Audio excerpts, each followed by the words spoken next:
World War III is a lot closer than we think. And ladies and gentlemen, this really became a reality last night. Today, we're going to be going over what exactly Bitcoin is going to be doing in a World War III scenario, which I'm not gonna lie, we might actually have to prepare for it, which is kind of insane. Another thing is Bitcoin seems to not really care about what happened last night, which we'll also talk about. And we're just gonna go over a couple different events. Now, guys, I want to be very clear. This is by no means a news channel nor a political channel. This is a channel where I mainly just talk about Bitcoin. But when things like this happen and at a macro scale, some things just have to be brought up on this channel. So if you guys do want me to lean more into the whole news aspect of things without a political side, let me know. If you guys don't want me to do that, let me know as well. Obviously, the channel is still very small, but I'm sure there's some things that people might want to see. So Bitcoin, let's talk about what happened. Let's go over what happened last night. Let's get right into it. Make sure you guys subscribe for more videos. Okay, so Bitcoin is currently at $66,000. Now, last night around 1 a.m., I was a bit taken aback. I saw Bitcoin crashing and I was like, oh shit, what's going on? I didn't really realize because I was looking at Pokemon because it was Pokemon Day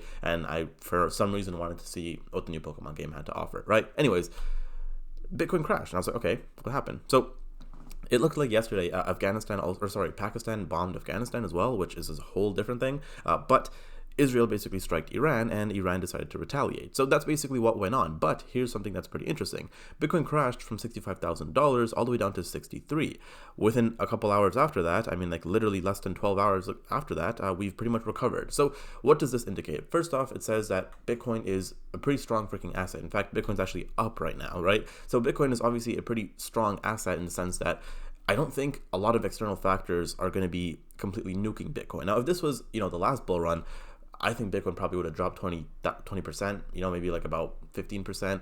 And I don't think it would have recovered that fast. So because of all of the institutional money, it looks like Bitcoin is recovering. And we can see here, guys, right? Bitcoin falls below 64,000 and there was over $100 million of leverage that was liquidated in 15 minutes, right? It was a very big thing, okay? And by the way, guys, we're going to see so much about this Israel-Iran conflict stuff. So, don't get sick of it. It's going to be going on for a while, okay? And again, it bounced back and we saw the recovery, which was, again, I think very impressive, right? The fact that it just happened, it's actually pretty impressive, right? Now with Bitcoin, we got to also realize, guys, in the past month, Bitcoin is down 20%. So yes, I mean, it's basically still in a very shitty position, but it is what it is, right? That's just what we're going to be seeing. Now, what exactly happened? So first off, guys, President Trump says that the U.S. is going to annihilate Iran's navy and obliterate its missile industry.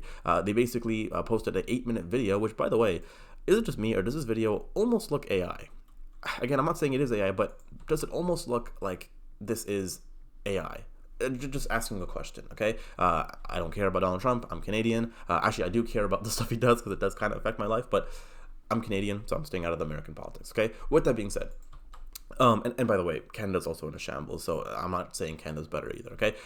You have to be so, I want to be very neutral here. It's basically what I'm trying to say. With that being said, they also basically announced that this whole operation is going to be going on for a couple days. They named it something I can't remember off the top of my head. It was something like cringe name too. It was like a video game like mission. But this is going to last for a couple days, maybe even weeks, is what people are saying and is what Trump has literally said. They also basically indirectly said, hey, we're now at war, basically saying that, American lives will be lost, but that's what happens during war. So there's a lot of crazy things going on right now. Again, right now this is all developing, so this could all maybe blow past. Maybe it's going to get even more severe. From what I do understand as well, the Iranian supreme leader, Ali Khamenei, is confirmed dead. So, and by the way, this guy is basically like the president or like the ruler or whatever. So, I mean, I'm sure, and again, I have Persian friends. I haven't really talked to them about the situation yet, but from my understanding, and again, maybe I'm wrong, correct me if I'm wrong, please do. Some Iranians are actually kind of happy about this because this guy was part of the Islamic regime or whatever. Some Iranians are not happy about this. I'm not 100% sure. I need to do more research on this, but again, the end goal, or I guess the end result here is that the guy's dead. So, is this going to spark up more tensions? Yes, because what we see is Iran has then gone on to go ahead and actually bomb Abu Dhabi, they bombed Dubai, they bombed Bahrain, they bombed Kuwait, they've also bombed Saudi Arabia, if I'm not mistaken. So there's a lot of shit going on. And again, all of this is developing. Literally, as I'm making this video, there's going to be new stuff that's happening, right? So be very careful, right? Now is not the time to be freaking buying meme coins or buying very risky stuff, right? You can take risk, yes, but right now, guys, is in my opinion a great time to stack more Bitcoin, right?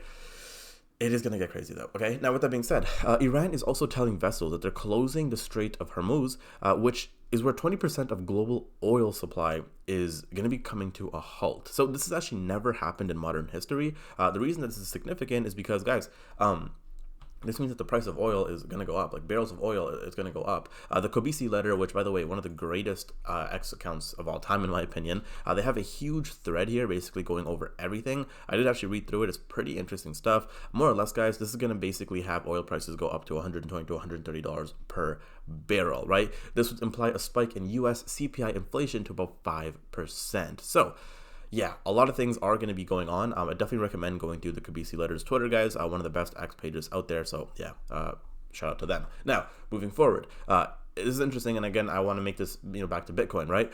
It's okay if you don't see it yet, but one day you will, guys.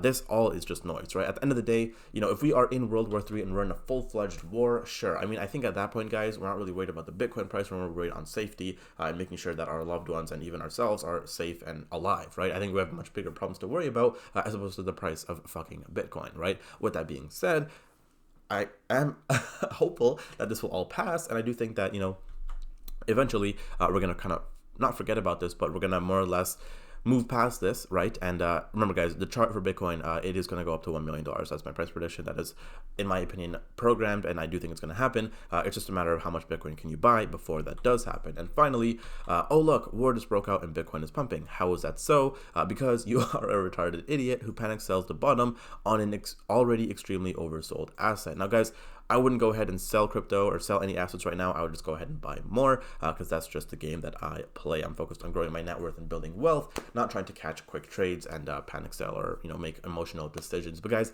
that is it for today's video. If you did enjoy, make sure you guys leave a like, subscribe down below. And yeah, I'll see you guys in the next one. Take care.